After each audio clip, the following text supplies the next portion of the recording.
Gálatas, capítulo 3, verso 1 ao 5.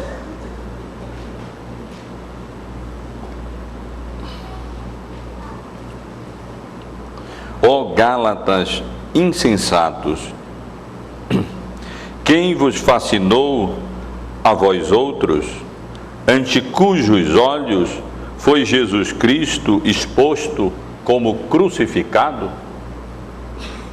Quero apenas saber isto de vós: recebestes o Espírito pelas obras da lei ou pela pregação da fé? Sois assim insensatos, que tendo começado no Espírito, estejais agora vos aperfeiçoando na carne? Terá sido em vão que tantas coisas sofrestes, se na verdade foram em vão? Aquele, pois, que vos concede o Espírito e que opera milagres entre vós, porventura o faz pelas obras da lei ou pela pregação da fé? Meus irmãos, a experiência tem valor limitado na vida cristã. Mas isso não significa que ela não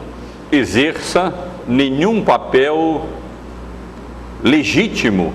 na nossa vida. Ela tem um papel legítimo, especialmente quando submissa à revelação e à autoridade da palavra de Deus. As nossas experiências, desde o momento em que fomos levados a Cristo, conduzidos a Cristo pela fé, justificados, e passamos a experimentar o dom do Espírito Santo na nossa própria vida, embora não devam essas experiências determinar a nossa fé, elas têm valor e têm lugar na nossa vida cristã, especialmente como confirmação daquilo que a palavra de Deus revela, a palavra de Deus ensina. E essa passagem que nós temos diante de nós para considerar nesta noite, ela é uma defesa da doutrina da justificação pela graça de Deus mediante a fé em Cristo, através de um apelo à experiência dos Gálatas, aqui chamados de insensatos pelo apóstolo Paulo. Os irmãos certamente têm em mente o contexto, porque estamos expondo essa carta de maneira sequencial a cada domingo, e os irmãos têm acompanhado como o apóstolo Paulo, numa primeira seção da carta, que compreende parte do capítulo 1 e quase a totalidade do capítulo 2, ele foi obrigado a defender o seu apostolado, a autoridade do seu apostolado e o seu evangelho, visto que pessoas estavam entrando nas igrejas da Galácia e estavam colocando em dúvida a autoridade apostólica, a autoridade do apóstolo Paulo e o seu evangelho, ensinando um outro evangelho, adições ao evangelho, um evangelho que ia além do evangelho anunciado pelo apóstolo Paulo, pois demandava que os crentes da Galácia não apenas se confiassem à graça de Deus pela fé em Cristo, mas também observassem a lei de Moisés e as várias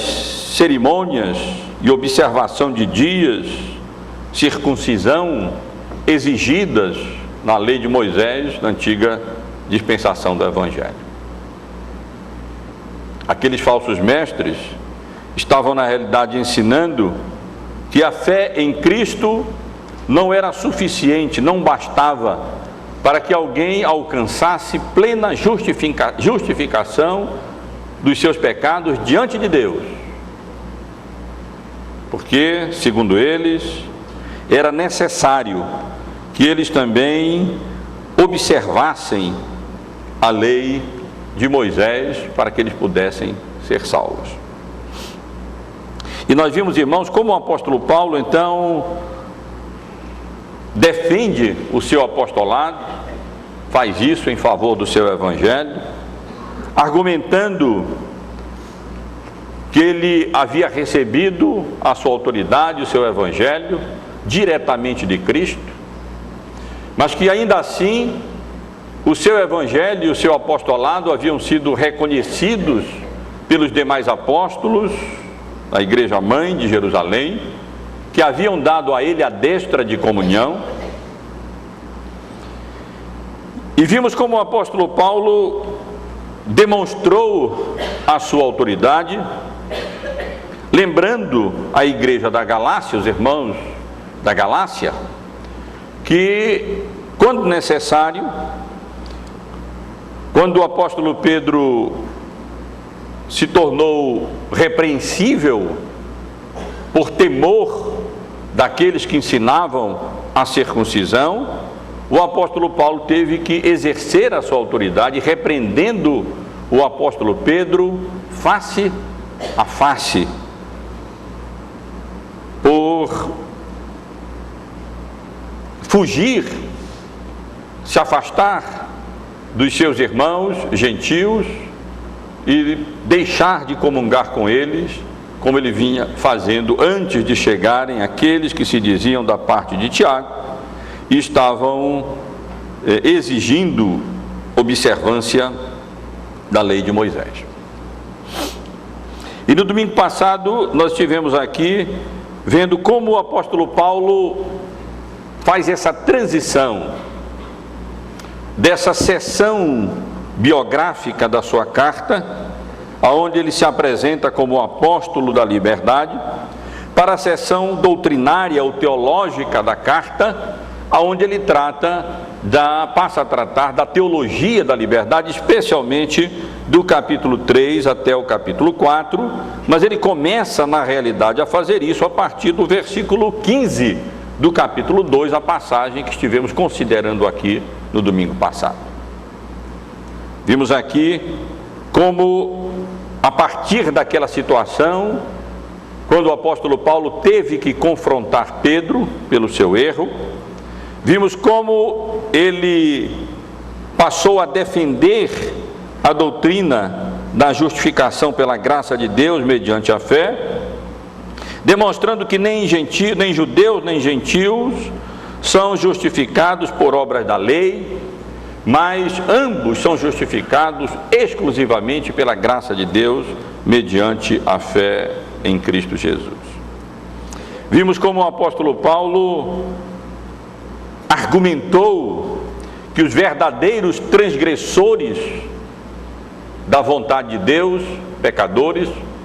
não são aqueles que são graciosamente conduzidos da lei para Cristo, porque a lei é realmente esse aio que deve nos conduzir a Cristo, mas aqueles que retornam de Cristo para a lei, como estava ocorrendo com crentes da Galácia, que haviam sido expostos ao Evangelho e tão rapidamente estavam se apartando para outro Evangelho, que não era outro Evangelho genuíno, mas era uma perversão do Evangelho de Cristo. E vimos ainda como o apóstolo Paulo argumenta em favor da defesa da doutrina da justificação pela graça de Deus mediante a fé, mostrando que ele havia sido morto para a lei e vivo para Deus, não através da lei, mas através da fé na obra redentora de Cristo na cruz do Calvário. O nosso texto, irmãos, que acabamos de ler, esses 5 primeiros versículos do capítulo 3, são, como eu disse, uma defesa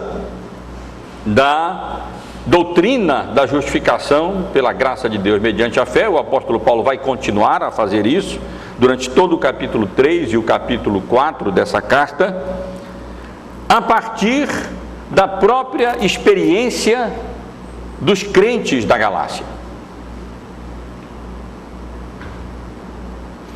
Através de 5 perguntas de retórica, os irmãos podem perceber, uma em cada uma dos versículos que lemos, o apóstolo Paulo apela para a experiência espiritual das próprias pessoas que estavam se afastando do Evangelho, da graça de Deus pela fé em Cristo, da doutrina da justificação pela fé em Cristo,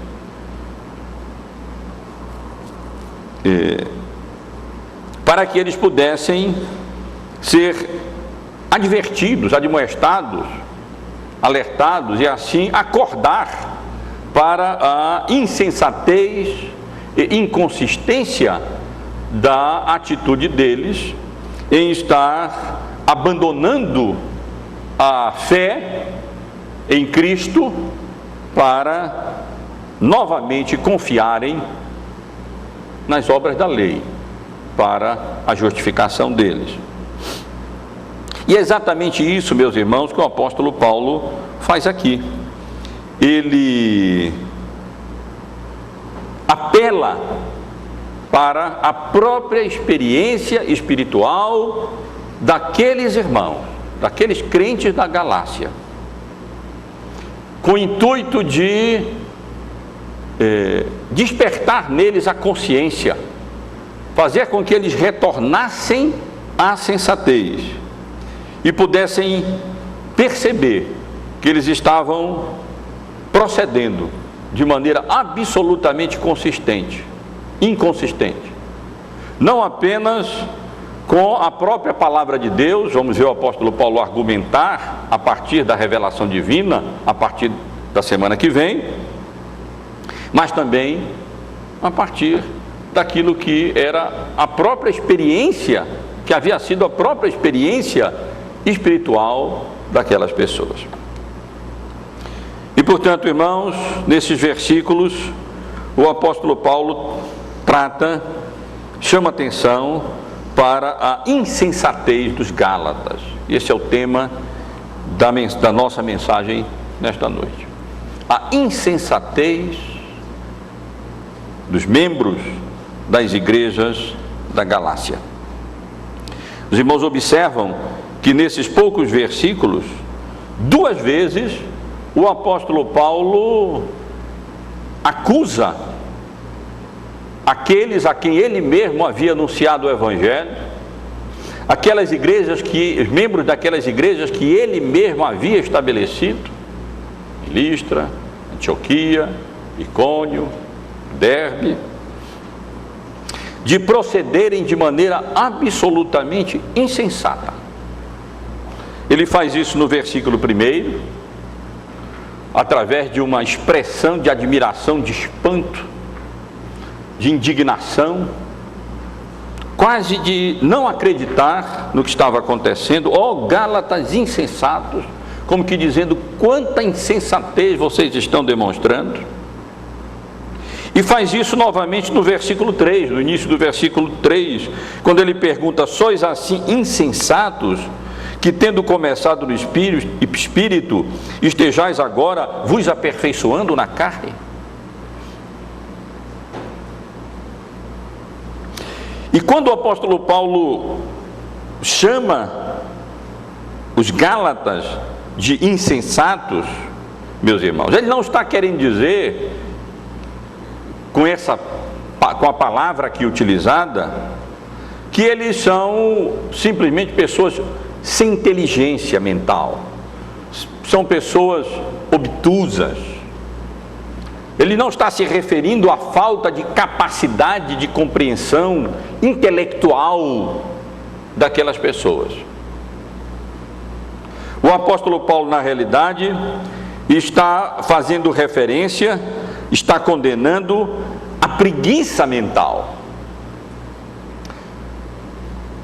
ou aquilo que poderíamos chamar de a falta de inteligência espiritual. Já ouvi falar de livros sobre inteligência emocional,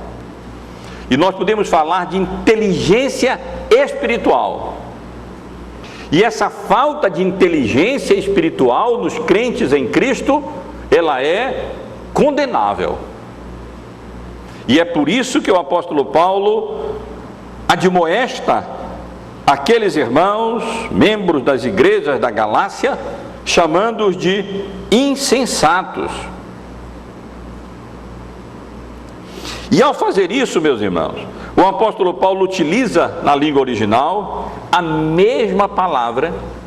que o Senhor Jesus utilizou para repreender aqueles 2 discípulos a caminho de Emaús, no capítulo 24 do Evangelho de Lucas. Os irmãos podem observar, no versículo 25, quando o Senhor Jesus se aproximou daqueles discípulos, ele agora ressuscitado depois da sua morte, da sua ressurreição,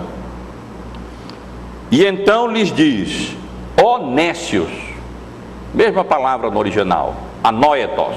ó insensatos de coração e tardios de coração para crer em tudo o que os profetas disseram. E aqui os irmãos podem ter uma ideia melhor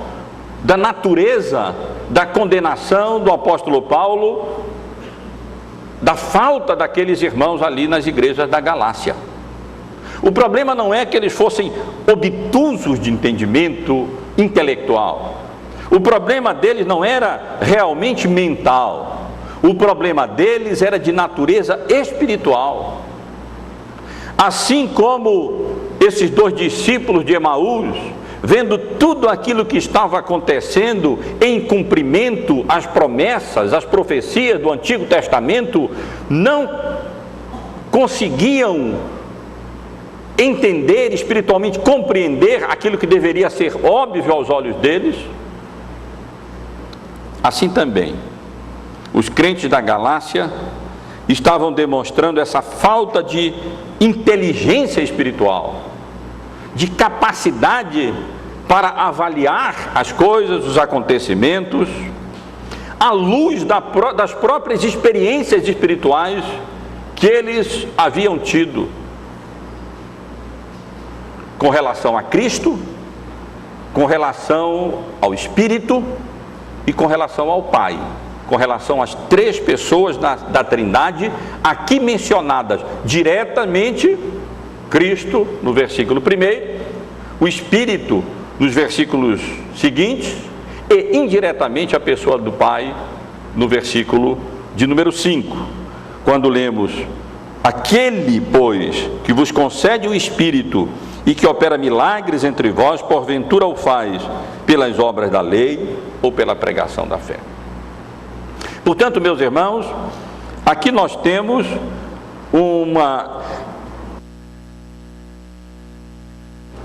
Desculpem, irmãos. Aqui temos uma defesa da doutrina da justificação pela graça de Deus mediante a fé em Cristo, aonde o apóstolo Paulo faz isso apelando para a própria experiência espiritual dos Gálatas, e começa advertindo que eles estavam procedendo de maneira absolutamente insensata, nécia,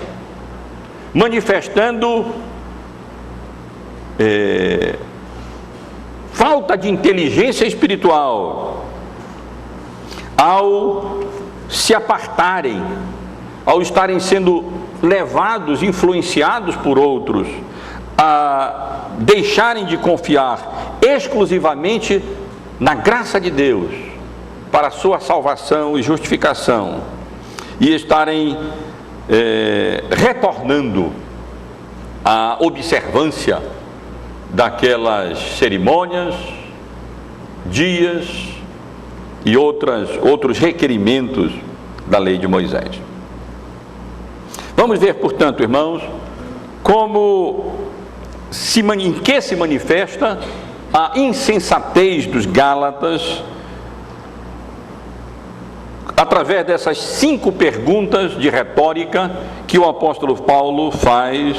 em cada um dos 5 versículos que nós lemos. Vejam, irmãos, como essa insensatez espiritual dos Gálatas se manifesta, em primeiro lugar, naquilo que nós poderíamos chamar de o fascínio do erro. O fascínio do erro. Ó Gálatas insensatos, quem vos fascinou a vós outros, ante cujos olhos foi Cristo exposto como crucificado? E com essa pergunta, não precisa ser respondida, nenhuma dessas perguntas precisam, na realidade, ser respondidas. Elas são perguntas, de modo geral, perguntas de retórica. A resposta é clara. Na realidade, o apóstolo Paulo aqui não está querendo saber quem havia fascinado. Ele sabia muito bem quais eram os instrumentos desse fascínio. O apóstolo Paulo está aqui tentando acordar aqueles irmãos. E faz isso sugerindo que eles estavam debaixo de um fascínio. E aqui o apóstolo Paulo utiliza uma palavra na língua original que era empregada também para feitiçarias, pessoas enfeitiçadas, pessoas encantadas. Essa mesma palavra era utilizada com referência a encantamentos, a feitiços mágicos. Não que o apóstolo Paulo estivesse imaginando que qualquer tipo de magia ou fascínio ou feitiçaria dessa natureza tivesse alcançado aqueles irmãos. Mas ele está sugerindo que o procedimento deles era tão incompreensível, a atitude deles era tão inconsistente, que parecia que eles estavam enfeitiçados, que eles haviam sido fascinados ou hipnotizados, de tal maneira que eles não estavam percebendo a natureza da gravidade da atitude deles. E isso se manifestava especialmente porque quando o apóstolo Paulo esteve entre eles, pregando o Evangelho, anunciando a Cristo, porque ele mesmo disse que havia decidido nada saber, a não ser a Jesus Cristo e este crucificado. O apóstolo Paulo havia pregado a Cristo, anunciado a Cristo, exposto a Cristo, sua pessoa, sua natureza, seus atributos, sua obra, especialmente a sua obra redentora, a sua morte, a sua crucificação na cruz do Calvário, que ele se refere ao fato como que se o Senhor Jesus, através dessa pregação e desse ensino do apóstolo Paulo, fosse exposto visivelmente para aqueles irmãos.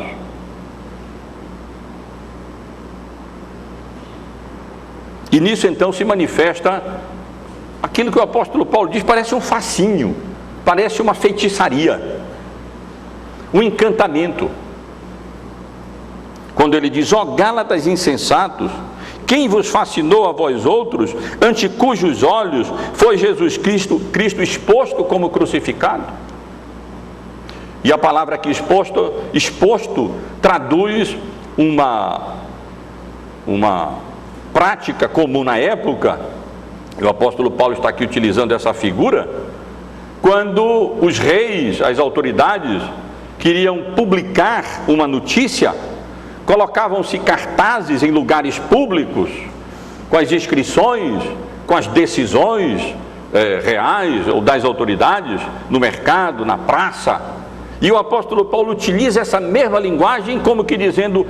Quando estive entre vós, eu anunciei a Cristo, preguei a Cristo de maneira tão real, tão viva, e a sua obra, a sua morte na cruz do Calvário, que foi como se Cristo fosse exposto, como que crucificado num cartaz diante de vocês. E como é que vocês, tendo sido expostos a Cristo, a obra de Cristo crucificada, foram de tal maneira fascinados e iludidos, que vocês se apartaram, estão querendo acrescentar alguma coisa, como se a obra de Cristo na cruz do Calvário não fosse suficiente para a salvação de vocês? Espero que os irmãos percebam a força do argumento do apóstolo Paulo através dessa pergunta de retórica. Ó Gálatas insensatos, quem vos fascinou? Como vocês se deixaram enganar, fascinar, ludibriar, iludir, encantar por pessoas que vêm sugerir que mais alguma coisa é necessária para a justificação, que não a fé somente na obra expiatória e redentora que Cristo realizou na cruz do Calvário e que eu anunciei, ensinei e preguei de maneira tão vívida entre vós, como se Cristo estivesse publicamente, visivelmente exposto entre vocês. E assim, meus irmãos, nesse primeiro versículo, o apóstolo Paulo demonstra a insensatez dos Gálatas, demonstrando como eles haviam sido fascinados pelo erro, fascinados, encantados pelo erro. Mas ele continua, meus irmãos, e no versículo 2, o apóstolo Paulo argumenta com o intuito de acordar aqueles crentes da Galácia e demonstrar assim a insensatez deles, chamando a atenção para aquilo que poderíamos chamar de amnésia espiritual da parte dos crentes da Galácia. Observem a pergunta dele no versículo 2. Quero saber uma coisa só. Quero apenas saber isso de vós. Recebestes o Espírito pelas obras da lei ou pela pregação da fé? É como se o apóstolo Paulo estivesse dizendo: parem um pouco, lembrem do início da vida espiritual de vocês, lembrem do que aconteceu quando vocês receberam o Espírito Santo. E eu penso que aqui não cabe discutirmos a natureza desse recebimento do Espírito Santo, se diz respeito à obra do Espírito Santo no coração de cada crente da regeneração, porque ninguém pode ser crente sem ter o Espírito Santo de Deus habitando no seu coração. Ou se o apóstolo Paulo poderia ter em mente aqui o cumprimento da promessa, o derramamento do Espírito Santo que vinha acontecendo ali na igreja primitiva, primeiro em Jerusalém, depois na Judéia e Samaria. Nem precisamos considerar essa questão aqui. Já fiz isso quando tivemos a oportunidade de expor o livro de Atos dos Apóstolos, no capítulo 2, e em outros capítulos que fazem referência ao derramamento, à descida, à recepção do Espírito Santo de Deus. Mas de uma maneira ou de outra, seja a referência à história da redenção, ao cumprimento da promessa, ou a própria operação do Espírito Santo no coração do crente, convencendo da iniquidade, convencendo do pecado, da graça de Deus em Cristo, iluminando o seu coração, seja qual for essa obra do Espírito Santo, meus irmãos, vale a pena essa pergunta do apóstolo Paulo para ver se despertava aqueles irmãos para a natureza, para a insensatez da atitude deles naquelas circunstâncias. Era como se eles estivessem sofrendo de amnésia. E por isso o apóstolo Paulo teve que perguntar: vocês, afinal de contas, receberam o Espírito Santo através do cumprimento da lei, da observância da lei de Moisés, da observância de cerimônias religiosas, da circuncisão, ou da observância de dias específicos? ou vocês receberam o Espírito Santo, foram convertidos, receberam uma nova natureza, foram convencidos do seu pecado, da graça de Deus em Cristo Jesus, iluminados os seus corações para perceberem a glória de Deus na face do Cordeiro, pela obra do Espírito Santo de Deus. Porque na lógica do apóstolo Paulo, meus irmãos, as obras da lei, da antiga dispensação, se contrapunham à obra do Espírito Santo na nova dispensação do Evangelho. E ele diz: eu quero só saber isso. Parem um pouco, reflitam e vê se vocês se curam dessa amnésia espiritual e pensem no início da vida cristã de vocês e reflitam se vocês receberam o Espírito Santo, essa operação do Espírito Santo na vida de vocês, através da observância da lei. Nada disso ocorreu,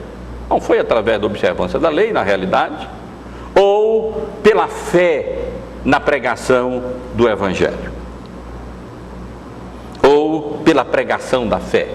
pela pregação que demanda fé e que conduz a fé em Cristo. Nós até poderíamos talvez ler assim: quero apenas saber isso entre vós, recebestes o Espírito pelo cumprimento das obras da lei, ou pela fé na pregação do Evangelho? E basta os irmãos lembrarem das atividades missionárias do apóstolo Paulo nas igrejas da Galácia, e os irmãos vão ver que o apóstolo Paulo não esteve ali anunciando obras da lei. Ele não esteve, as igrejas da Galácia, de Antioquia da Psídia, de Icônio, de Listra, de Derbe, não foram alicerçadas sobre o fundamento da obediência, da observância das leis cerimoniais de Moisés, ou mesmo sobre a observância das leis morais de Moisés, mas exclusivamente sobre a fé na pregação do Evangelho, sobre a fé em Cristo através do ouvir do Evangelho, do anúncio do Evangelho, da pregação da salvação pela graça mediante a fé em Cristo Jesus somente. Mas parece que eles haviam esquecido isso. E o apóstolo Paulo como que estimula a memória deles para ver se cura-os daquela amnésia espiritual, de modo que eles viessem a lembrar e reconhecer que eles haviam recebido o Espírito Santo não por obras da lei, mas exclusivamente mediante a fé na pregação do Evangelho, da boa nova, da salvação pela graça de Deus, através da obra que Cristo realizou em nosso lugar na cruz do Calvário. E o apóstolo continua, meus irmãos, e no versículo 3 ele faz uso de uma outra pergunta de retórica para chamar a atenção dos irmãos da Galácia para a incoerência espiritual da atitude deles.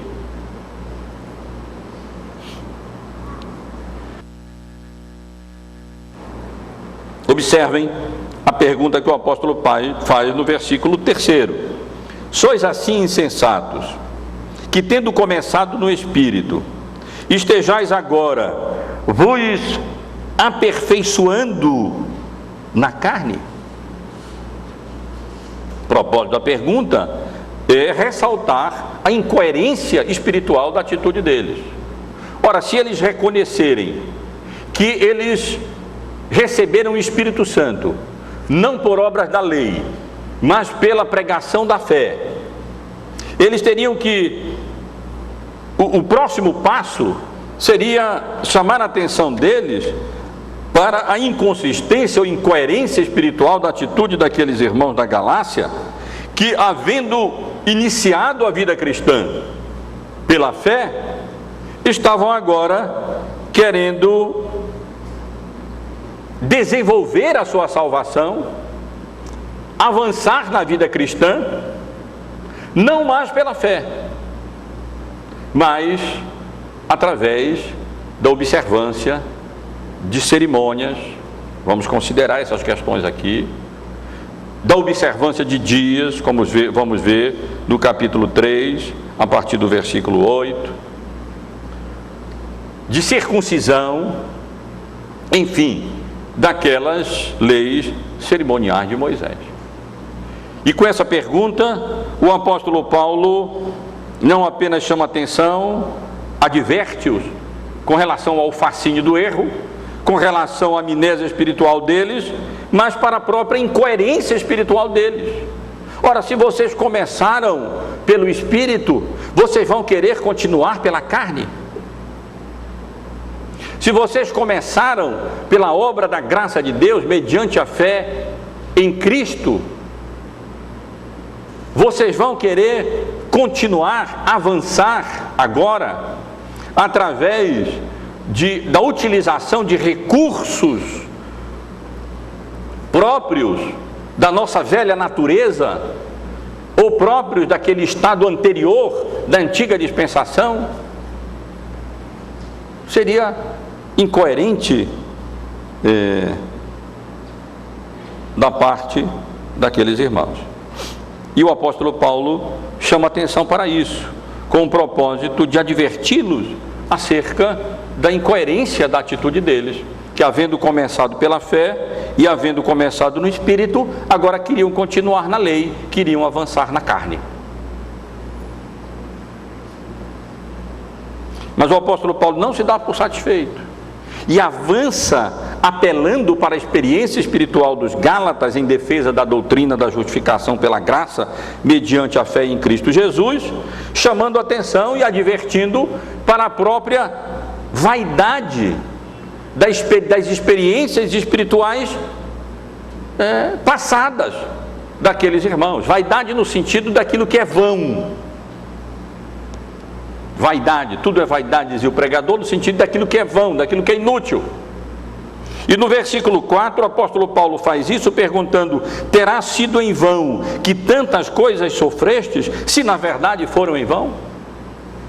Em outras palavras, o apóstolo Paulo está aqui chamando a atenção daqueles irmãos para o fato de que, se começando na fé e começando no Espírito, eles agora estão querendo avançar na carne, então parece que foram vãs as experiências deles.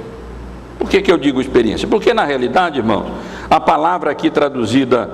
terá sido em vão que tantas coisas sofrestes, também pode ser traduzida no sentido mais genérico de terá sido em vão que tantas coisas experimentastes.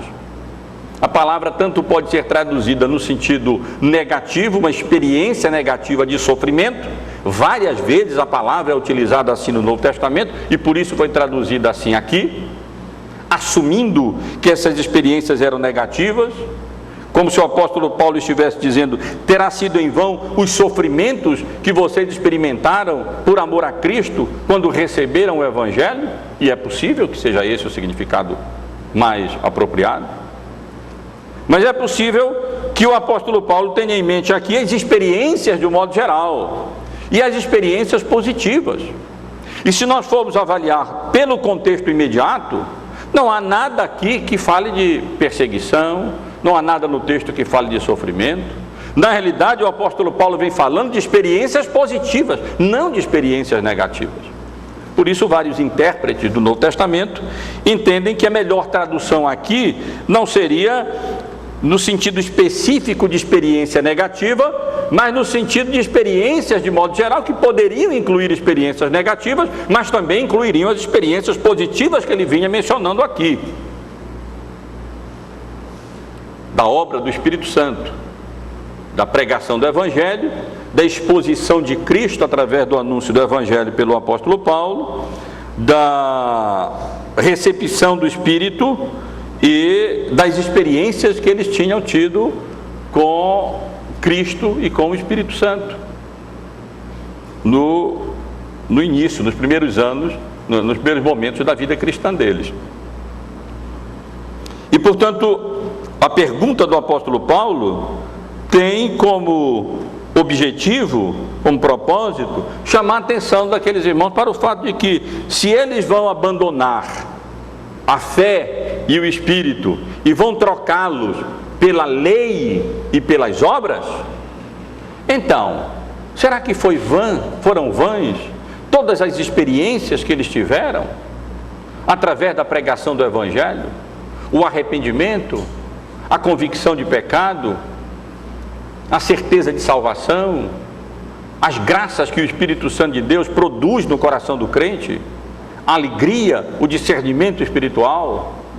ou ainda mesmo as perseguições que porventura eles tenham sofrido por amor a Cristo, quando eles vieram a crer em Cristo e a receber o Espírito, não por obras da lei, mas pela fé em Cristo Jesus, pela fé no Evangelho. Seria vã a experiência deles do passado? Estariam eles renegando tudo aquilo que eles experimentaram pela graça de Deus através da pregação da fé, para agora confiarem na lei e na carne?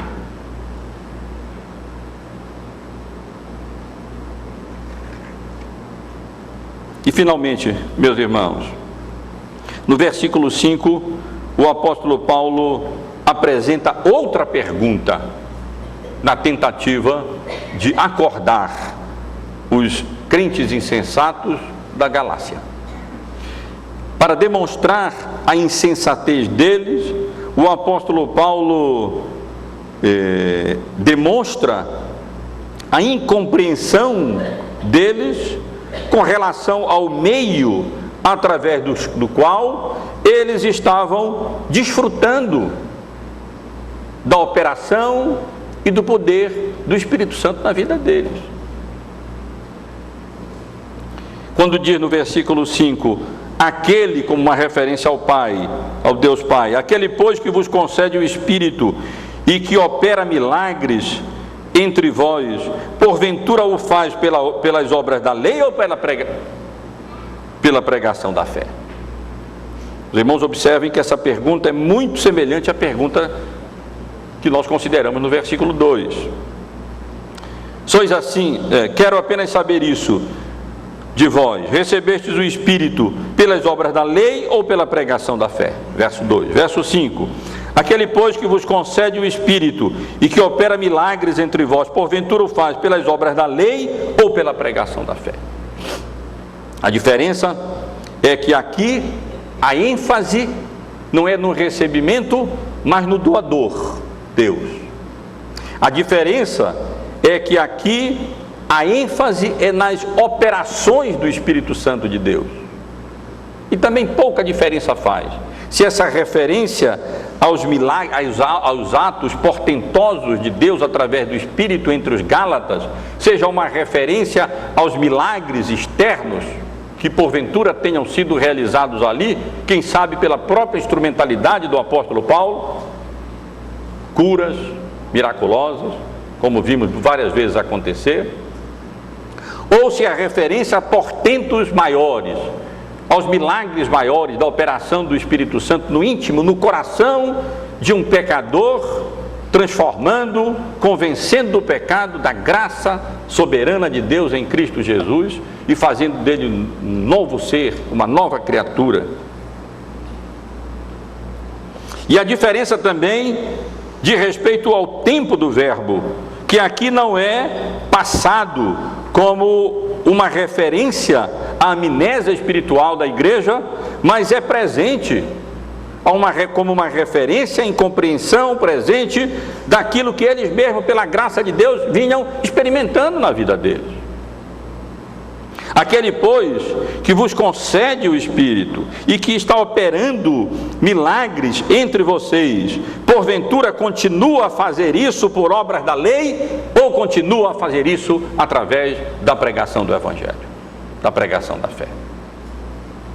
Meus irmãos e irmãs, através de todas essas perguntas, os irmãos podem observar como o apóstolo Paulo apela para a própria experiência dos membros das igrejas da Galácia, com o intuito de demonstrar a insensatez deles, a falta de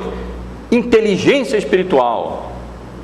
a lentidão em aplicar as próprias vidas e compreender e discernir a natureza dos privilégios que eles tinham em Cristo Jesus através da fé e recebidos por meio da fé. E como o apóstolo Paulo faz isso, para demonstrar a insensatez dos Gálatas, demonstrando a fascinação que eles tinham pelo erro, a amnésia espiritual deles, a inconsistência espiritual da atitude deles, ao começar pelo Espírito e pela fé, e a quererem agora continuar pela lei e pela carne. A vaidade das experiências passadas deles, se eles queriam agora continuar na carne. E a própria incompreensão que eles manifestavam com relação ao meio, isto é, a fé, através da qual eles desfrutavam do poder, da ação, da presença, da operação do Espírito Santo de Deus no meio deles. Meus irmãos, eu quero aplicar esse texto para nós nesta noite, da mesma maneira que o apóstolo Paulo faz aqui, como uma advertência contra a insensatez, uma advertência contra o fascínio do erro. É impressionante, quando nós olhamos um pouco para a história da igreja, quase que nós somos levados a acreditar numa atividade, ou somos levados a acreditar numa atividade mesmo de fascinação, de feitiçaria, por favor, me entendam bem, de operação maligna do pai da mentira, daquele que promove o erro e o engano, sempre tentando conduzir a igreja de Cristo a se afastar da doutrina da salvação pela graça de Deus mediante a fé somente, exclusivamente. Fosse naquelas lutas aquelas contendas cristológicas nos 5 primeiros séculos, ou posteriormente na história da igreja católica, ou mais recentemente, ou mesmo atualmente, nós sempre vemos essa tentativa de, havendo começado com Cristo, querendo se aperfeiçoar ou crescer em alguma coisa a mais, quase que como sendo um fascínio, um encantamento. E nós vemos isso mesmo no meio evangélico, na época em que nós estamos vivendo. Vivemos numa época pluralista, numa época pós-moderna, em que as pessoas são fascinadas por outro tipo de erro,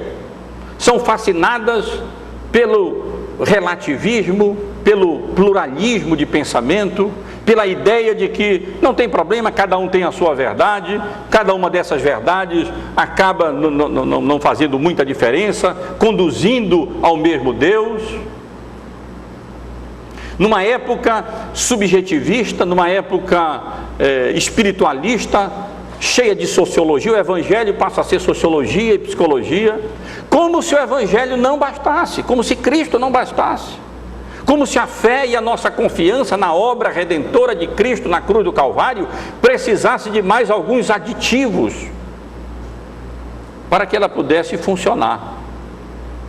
como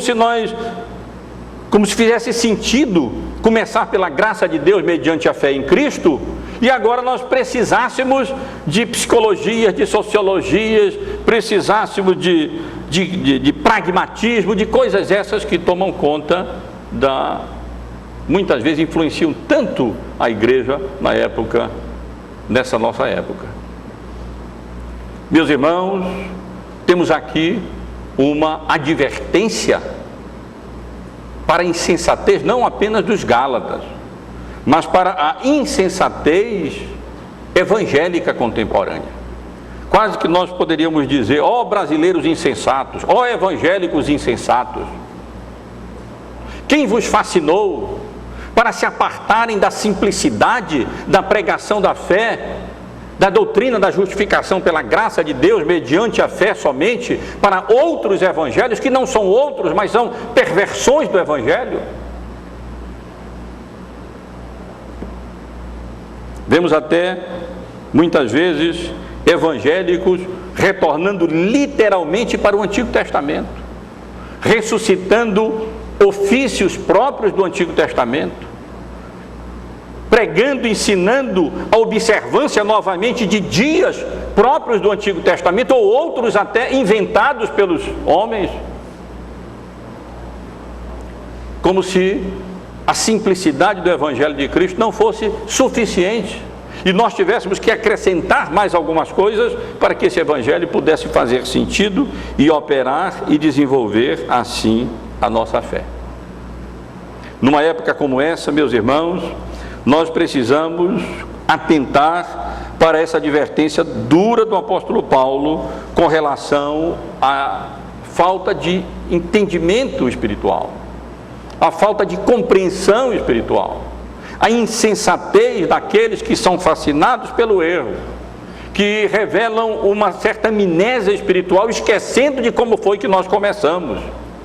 Não foi pela observância de dias, pela observância de lei, não foi através de cerimônias religiosas, não foi através do cumprimento de preceitos morais. Nós fomos trazidos a Cristo pela misericórdia e graça de Deus, através da fé somente na obra que Ele realizou por nós na cruz do Calvário.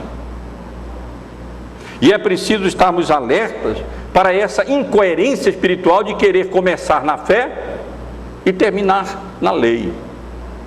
de querer começar no Espírito e querer